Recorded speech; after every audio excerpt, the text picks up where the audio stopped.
नमस्कार भक्तों, स्वागत है आपका एक और नई वीडियो के साथ। आप सभी भक्तों को चैत्र शुक्ल एकादशी कामदा एकादशी की ढेर शुभकामनाएं। चैत्र मास के शुक्ल पक्ष की एकादशी तिथि किस दिन है? 8 या 9 अप्रैल। एकादशी की पूजा विधि क्या रहेगी और कैसे आपको व्रत करना चाहिए? क्या पूजा विधि रहेगी? क्या नियम रहेंगे? इस एकादशी के भगवान को क्या भोग लगाना चाहिए? क्या मंत्र होने चाहिए? साथ ही किन बातों का विशेष रूप से ध्यान कर रखना चाहिए? यह अन्य एकादशियों से कैसे भिन्न है? संपूर्ण जानकारी हम आपको इस छोटी सी वीडियो के माध्यम से बताने वाले हैं, तो वीडियो के अंत तक बने रहना। बहुत ही लाभदायक वीडियो रहने वाला है दोस्तों, बहुत ही लाभ मिलेगा। एकादशी व्रत पारण कब करना है, नियम क्या है, पूजा विधि क्या रहेगी? आपसे निवेदन है कि वीडियो आपको थोड़ा सा भी उपयोगी लगी, अच्छा लगे तो एक बार लाइक अवश्य कर दीजिएगा, क्योंकि आपका एक लाइक हमारे लिए बहुत महत्वपूर्ण होता है। और अपने व्रत की सफलता के लिए कमेंट बॉक्स में अवश्य लिखिएगा जय श्री हरि या ओम नमः भगवते वासुदेवाय नमः। भक्तों, जैसा कि आप सभी जानते हैं, जो हमारे पुराने दर्शक हैं, कि हमारा यह जो चैनल है, इस पर हम शास्त्रों के अनुसार एकादशी की महिमा का वर्णन करते हैं। जो भी जानकारी होती है वह 101% सत्य होती है, क्योंकि प्रत्येक जो एकादशी होती है ना, उसमें कुछ ना कुछ भिन्नता होती है। ऐसा नहीं है कि सारी एकादशियों के व्रत एक ही प्रकार से किए जाते हैं, ऐसा नहीं है जी। अगर आप ऐसा करते हैं तो निश्चित रूप से आप गलत करते हैं। प्रत्येक एकादशी की पूजा विधि अलग होती है, कारण विधि अलग होती है। प्रत्येक एकादशी पर कुछ ना कुछ कार्य अलग करने होते हैं, तो उसमें कुछ ना कुछ भिन्नता होती है, उसके नियम कुछ ना कुछ अलग होते हैं।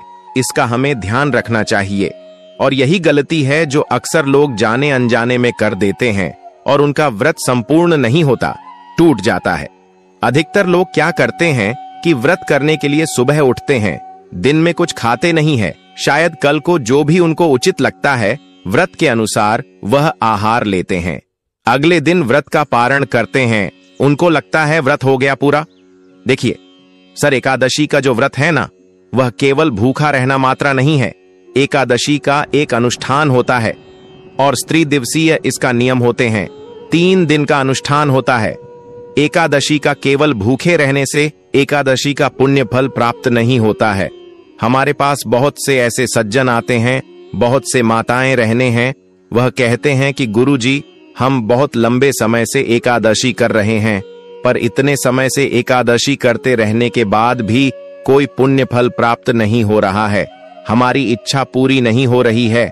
हम जिस उद्देश्य की पूर्ति के लिए संकल्प करके व्रत करते हैं वह पूरा नहीं होता है। साफ पूरा होगा कैसे? आप तो केवल भूखे रह रहे हैं, नियमों का पालन कहां कर रहे हैं? एकादशी कोई साधारण व्रत नहीं है। पृथ्वी पर एकादशी का जो व्रत है वह श्रेष्ठ अमृत में से एक है। अगर उसको नियम के अनुसार किया जाए तो वह निश्चित रूप से फल देता है। ऐसा हो ही नहीं सकता कि आप एकादशी का नियम पूर्वक विधि पूर्वक व्रत करें और उसका पुण्य फल आपको प्राप्त न। आवश्यकता होती है कि व्रत को आप सही प्रकार से नियमों को समझते हुए करें, कि हम अपने इस चैनल पर प्रत्येक एकादशी की बारीकी से आपको वीडियो के माध्यम से समझते हैं कि एकादशी पर कैसे आपको पूजा करनी चाहिए, क्या नियम होंगे, कैसे भोग लगाना चाहिए, पूजा विधि में क्या अतिरिक्त आपको ऐड करना है। भगवान की पूजा की अतिरिक्त साथ ही एकादशी का जब व्रत करते हैं आप, तो उसमें पारण की महिमा बहुत अधिक है, और पालन को भी सही प्रकार से किया जाना अत्यंत ही आवश्यक होता है। बस इसी प्रकार से न किया जाए, करते हैं। आने वाली एकादशी की कामना, एकादशी की व्रत कब किया जाएगा, पारण कब करना है, इसकी जानकारी आपको प्रदान करें। उससे पहले समझना उसके शुक्ल पक्ष की एकादशी, जिसको कामना एकादशी के नाम से जाना जाता है। एकादशी का जो पूजन है की होनी चाहिए। एकादशी जो है काफल, इस प्रकार से बताया गया है। एक वृतांत आता है कि ललिता और ललित नामक 2 स्त्री और पुरुष थे रतनपूर्णता की नगर में। वहां पर राजा पंडरी का राज्य था।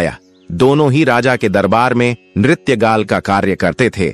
अब ललित जो है वह ललिता के मुंह में फंस गया, और इस प्रकार से उसका अपने कार्य से ध्यान भंग हो गया। इस राजा ने अपना अपमान समझकर उसे श्राप दे दिया कि वह अक्षत योनि में चला जाए, और वह राक्षस बन गया। राक्षस बन जाने के कारण अब वह घर पीड़ा सहने लगा और भारी संकटों से गिर गया। उसको इस प्रकार से परेशान देखकर, हताश देखकर जो ललित थी, जो उसकी पत्नी थी, उसे बड़ा ही दुख हुआ और वह विचार करने लगी कि इसको किस प्रकार से रक्षा की योनि से मुक्ति दिलाए, कैसे यह राक्षस से पुनः मनुष्य रूप ग्रहण करें। अब क्योंकि ललित जो है वह राक्षस बन गया था, तो यहाँ से वहां भ्रमण करता रहता था और वह भी उसके पीछे पीछे भटकती रहती थी। एक बार ललित के पीछे पीछे घूमती घूमती वह विंध्याचल पर्वत पर चली गई और वहां पर उसकी भेंट आर्षि हुई, क्योंकि वहां आर्षि सांगी का आश्रम था। आर्षि सांगी ने वहां जब ललित को दिखा तो उसे प्रार्थना की कि प्रभु, इस प्रकार से मेरे पति को श्राप लगा और वह राक्षस बन के कष्ट भोग रहा है। आर्षि श्रृंगी ने सर्वप्रथम ललित को यह व्रत बताया था कि चैत्र मास के शुक्ल पक्ष की कर्मदाता एकादशी के दिन सुबह जल्दी उठकर स्नान आदि करके व्रत का संकल्प करना और संकल्प में भगवान से निवेदन करना कि वह तुम्हारे पति को इस एकादशी के पुण्य के प्रभाव से विश्वास योनि से मुक्त करें और विधि विधान से भगवान का पूजन करना, 5 उपचार से भगवान का पूजन करना और गले की बर्फी का भगवान को भोग लगाना, कथा पढ़ने और सायंकाल को कीर्तन करते हुए, रात्रि को जागरण करते हुए समय व्यतीत करना और अगले दिन द्वादशी में इस व्रत का पारण करना। इस व्रत के पुण्य प्रभाव से जैसे ही तुम्हारा व्रत पूर्ण होगा, पारण के बाद तुम्हारे पति को अवश्य ही इस राक्षस योनि से मुक्ति मिल जाएगी। तो जैसे ही यह एकादशी आई, ललित ने आर्षि संगी के द्वारा बताए गए विधान से इसका व्रत किया और व्रत का जैसे ही पारण किया और उसने अपना इस व्रत का प्राप्त सारा पुण्य अपने पति को दान दिया। उसे पुण्य के प्रभाव से तुरंत ही वह राक्षस योनि से छूटकर पुनः सुंदर मनुष्य रूप में आ गया। इतना ही नहीं, उसके बाद वह सभी ऐश्वर्या को भोगता हुआ वह दोनों विमान में बैठकर स्वर्ग लोक को चले गए। तो यहां से इस एकादशी की महिमा आरंभ हुई, इस एकादशी का व्रत आरंभ हुआ। अब बात आती है कि जो पूजा विधि बताई थी, रिसीवर है वह संक्षेप में तो हमने कथा के माध्यम से आपको सुना दी, प्रसंग के माध्यम से अब उसको करना कैसे है। तो देखिए, इस एकादशी के जो नियम है ना कि वह दशमी तिथि से आरंभ हो जाएंगे। दशमी तिथि को आपको कुछ मूलभूत चीज हैं जिनका त्याग कर देना चाहिए। उसमें आता है मसूर की दाल, चने की दाल, हरी पत्तेदार सब्जियां, शहर, लहसुन, प्याज आदि यह पूर्ण रूप से वर्जित हैं। मनुष्य को सायंकाल का भोजन भी ग्रहण नहीं करना चाहिए, ऐसा भी एकादशी के बारे में पुराणों में वर्णन है। अगर आप इस नियम को मन पाए हैं तो ठीक है, अगर नहीं मन पाए हैं तो भी दोष नहीं रहेगा। आप रात्रि का भोजन तो करें, परंतु भोजन में लहसुन प्याज आदि का प्रयोग वर्जित है। लहसुन प्याज आदि तामसिक पदार्थ न खाएं। सायंकाल को, रात्रि को आप दंत धवन करके सोएंगे और अगले दिन व्रत वाले दिन आपको सुबह सूर्योदय से पहले उठना होगा। ब्रह्म मुहूर्त का प्रयास कीजिए। अगर संभव न हो तो सूर्य उदय से पहले अवश्य ही उठ जाइए। उठने के बाद स्नान आदि करके भगवान भास्कर को जल्दी दीजिएगा। यह खरमास की दूसरी एकादशी होगी और खरमास में सूर्य देव की आराधना का विशेष फल बताया गया है, तो आपको अवश्य ही इसी एकादशी पर सूर्य देव को जल देना चाहिए। जल देने के बाद आपका जो पूजा स्थल है उसके साथ सफाई कीजिए। पूजा की सभी सामग्री को एकत्र कीजिए और आसन लगाकर पूजा स्थल पर बैठ जाइए। अब बात आती है कि पूजा की सामग्री होगी क्या। सामग्री में बहुत सारी सामग्री तो वह है जो हिंदू भाई बहनों के घर में होती ही है। रोली मोली, पान सुपारी, लौंग, इलायची, धूप दीप जैसा भोग लगाने के लिए गले की मिठाई हो तो उत्तम है। अन्यथा आप मिश्री से भोग लगा दीजिएगा या फल से भी भोग लगा सकते हैं। चित्र अवश्य देवी जीव इत्र के अतिरिक्त जानू आपको लेने चाहिए। आपको लेने चाहिए फूलों की माला, आपको लेनी चाहिए और भगवान श्री हरि के स्वरूप की कोई प्रतिमा या चित्र आपके पास होना चाहिए। भगवान का आसान लगने के लिए चौकी हो तो उत्तम है। पीला वस्त्र अगर मिल जाता है तो फिर उत्तम है। यह किसकी अतिरिक्त आप गड़ा भी रख सकते हैं। कलश यदि आपके पास हो तो कलश की स्थापना भी कर सकते हैं। यह एकादशी के दिन कलश स्थापना के साथ भी पूजन किया जाता है। यह आपके लिए ऑप्शनल हो गया है। आप अगर बड़े विधान से करना चाहते हैं तो कलश रख लीजिएगा, अन्यथा केवल भगवान की तस्वीर रखिएगा, सामग्री दीजिएगा और हम पूजन विधि बताते हैं। उसके अनुसार आप सामग्री रख के और स्थान पर आसन लगाकर बैठ जाएं, जहां अपनी एकादशी का पूजन करना है, भगवान श्री हरि का पूजन करना है। उसके बाद उसमें शुद्ध जल भर लीजिए, एक पुस्तक लीजिए, उसके अंदर और एक अजमानी जिससे मुझे राजमणि करते हैं। आज पानी न हो तो छोटा चम्मच कोई ले लीजिएगा, तांबे का पीतल का हो तो उत्तम रहेगा। सबसे पहले स्थान का पवित्र कारण होता है और सामग्री का पवित्रीकरण होता है, तो उसके लिए फूलों से एक फूल पानी में डूबेगा, उसे तोता में और सभी सामग्री पर स्थान पर जल के छुट्टी दीजिएगा। हम यहाँ से मंत्र पढ़ते हैं, इससे स्थान का पवित्रीकरण होता है, सामग्री का शुद्धिकरण होता है। ओम ओम पवित्र हो, पवित्र राम, सर्वांगा स्थान। इस प्रकार से अपने स्थान का और सामग्री का शुद्धिकरण किया है, पवित्रीकरण किया है। अब भगवान की चौकी लगाइए, पहले भगवान की स्थापना कीजिए। चौकी को भी चाहिए, चौकी पर पीला वेस्ट बिछी है, उसके ऊपर भगवान को आसान के रूप में पुष्प रखिए, उसे पंडित कीजिए कि प्रभु की हम आपको आसान दे रहे हैं, इसे आप ग्रहण करें और यहां पर आप विराजमान हो। भगवान की तस्वीर को स्थापित कर दीजिए किसी प्रकार, तस्वीर के सीधे हाथ की तरफ, जहां भगवान की प्रतिमा है, तस्वीर है, उसके सीधे हाथ की तरफ घी का दिया जलाएंगे। घी के दिए के लिए भी आसान दीजिए, आसन के रूप में पुष्प रखेगा और उसके ऊपर दिया रखेगा और धूप भी रखिएगा। यह अपने आवश्यक रूप से स्थापित करना है। इसके अध्यक्ष, यदि आप कलश स्थापित करना चाहते हैं तो कलश भी स्थापित कर सकती है, ना हो तो क्या करें, तो कोई बात नहीं, आप पृथ्वी पर रखकर भी पूजन कर सकते हैं। पूजा करने में कोई दोष नहीं है। यदि कोई आपको कहता है कि बिना चौकी के भगवान को नीचे स्थापित नहीं कर सकते, बेटा नहीं सकते, तो वह सरासर अनुचित है, क्योंकि हम भगवान को आसान तो पुष्प के रूप में दे ही रहे हैं।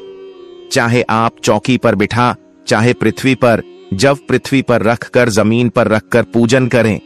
लेकिन हमारा जो पूजा विधि बताने का उद्देश्य है ना, वह यह होता है कि चाहे कोई गरीब हो, चाहे कोई अमीर, चाहे कोई साधन संपन्न हो, चाहे किसी के पास साधनों की कमी हो, सभी लोग भगवान की कृपा कैसे प्राप्त कर सकें, इस प्रकार से हम आपको पूजा विधि बताते हैं।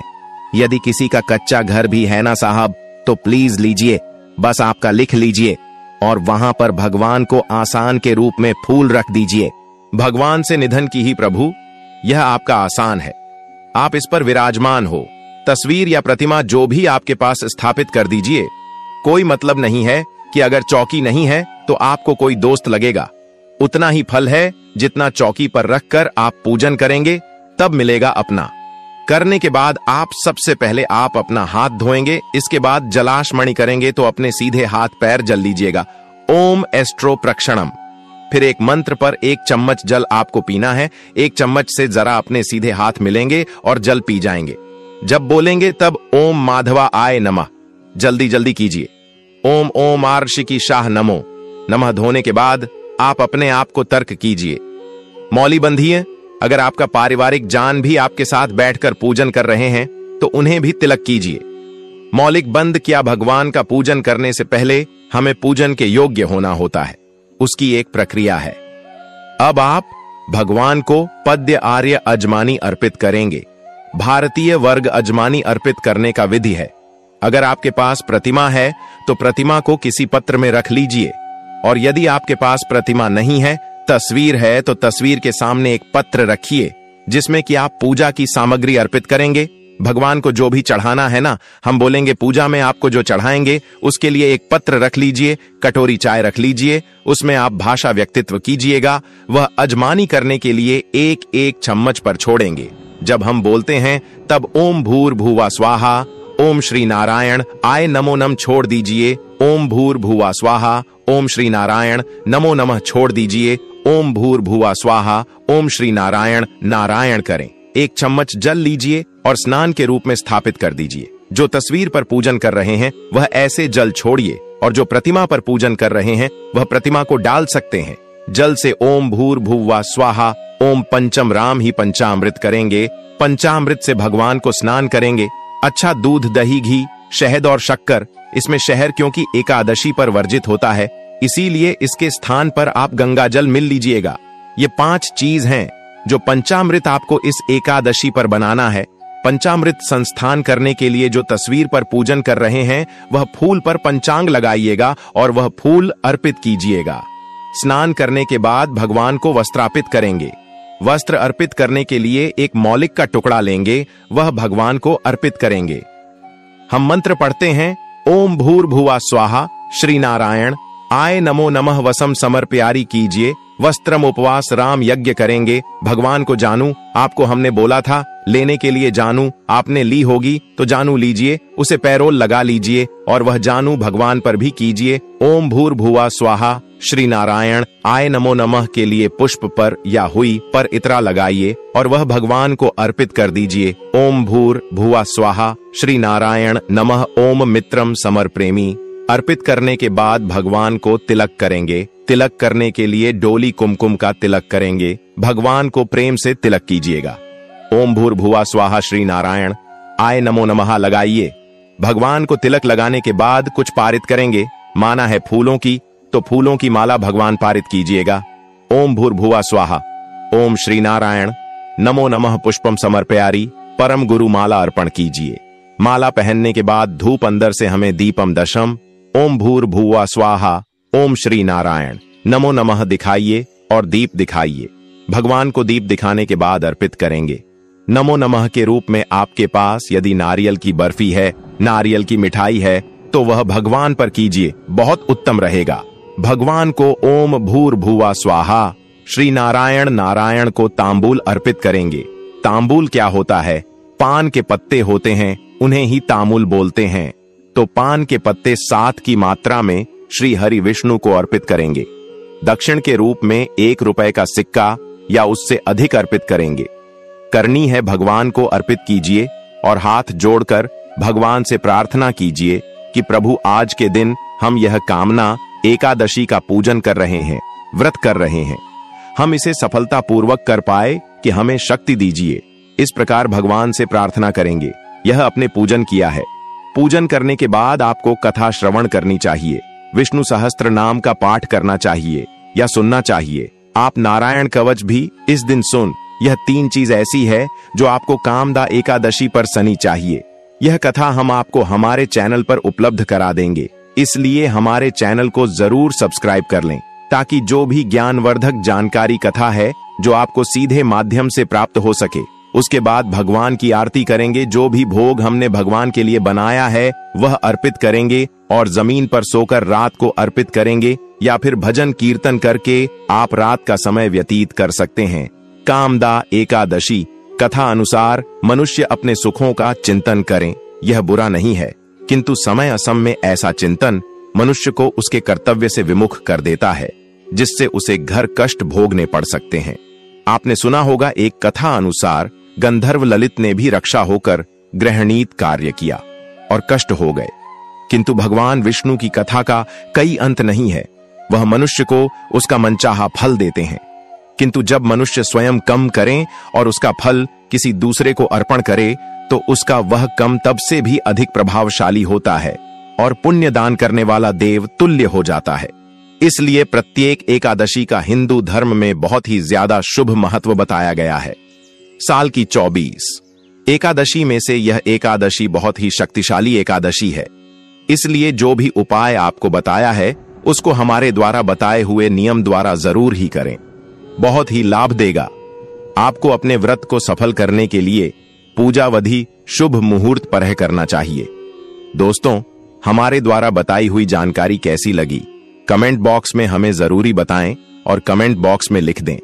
जय हरि विष्णु। चैनल पर नए हैं तो चैनल को सब्सक्राइब जरूर ही कर लेना ताकि इसी प्रकार की और भी ज्ञानवर्धक जानकारी जिससे आपको लाभ की प्राप्ति हो सके हम आपको सीधे नोटिफिकेशन के माध्यम से प्राप्त कर सकें। वीडियो के अंत तक बना रहने के लिए आप सभी का धन्यवाद दोस्तों। मिलते हैं नेक्स्ट वीडियो में, तब तक के लिए नमस्कार।